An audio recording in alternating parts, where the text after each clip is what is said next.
Hello, I'm Steve Grisetti, co-founder of MoviePix.com, and welcome to part 4 of our 8-part session we're calling Basic Training with Adobe Photoshop Elements.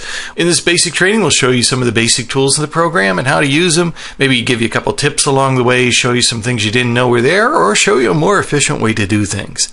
Here in part 4, we're going to take a look at something called the Filter Gallery. Now, the Filter Gallery is a way to try out special effects on your photo and to test them out sort of on the fly or live. If you've ever looked under the filter drop-down menu, you've noticed that there are a large number of filters in Photoshop Elements. Or you can go over to the effects palette here, and in the effects palette you can kind of test drive each of the filters and see what they look like, maybe apply it and see how it affects your picture. But again, that can take a lot of time, and it's not really a way to test on the fly. Fortunately, Adobe has included in the program something called the Filter Gallery. Now, in later versions of the program, like version 8 for instance, anytime you apply a filter or any of the effects filters here, the Filter Gallery will automatically open up.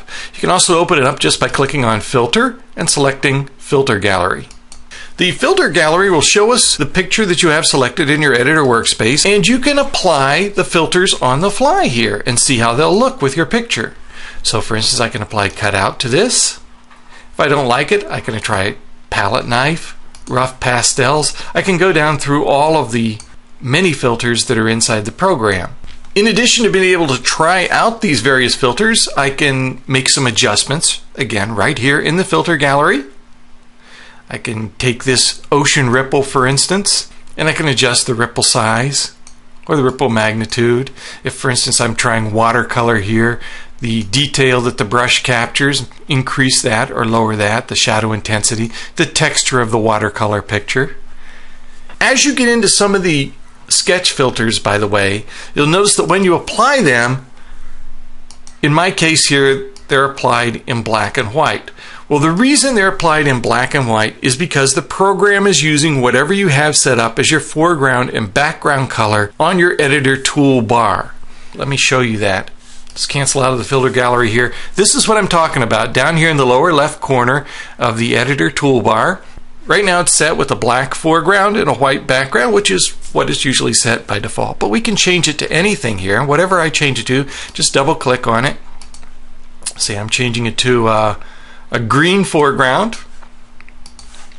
and maybe a yellow background.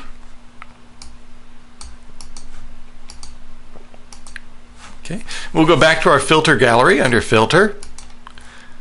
Now watch what happens when I apply one of the sketch effects to this picture. When I apply them now, the effects are coming in combinations of green and blue. There are a total of nearly 50 filters in here, and as I say, you can combine them, and when you combine them you can get a lot of very interesting effects. Look at that chrome effect, that's pretty cool, huh? Similar to the filters over here in the effects panel, we have a couple of other drop downs. This one will only apply when there are layers, when the photo is layered, as we discussed in our last session, session 3. You can apply things like drop shadows, bevels, those sorts of effects. The third button here on your effects panel will apply photo effects, for instance, making your photo look much older than it is. And finally, if you click on the last FX button, you get to see all of the effects depicted at once. So again, you can apply a glassy look to a layer, you can apply old film effects, you can make a new picture look old, an old picture look new. In fact, there are over 275 different effects, including the layer effects, that you can apply to your photo. A way to give your picture either a serious effect, or sometimes just a fun effect, or sometimes a totally strange effect, or to create original art using Adobe Photoshop Elements also. So a great program with a lot of fun things on it.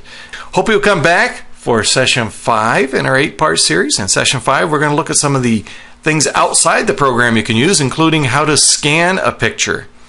And then to add that picture and modify it and make sure you get a nice clean scan to turn a regular analog photograph into a digital image that you can then use in Photoshop Elements and in Premiere Elements.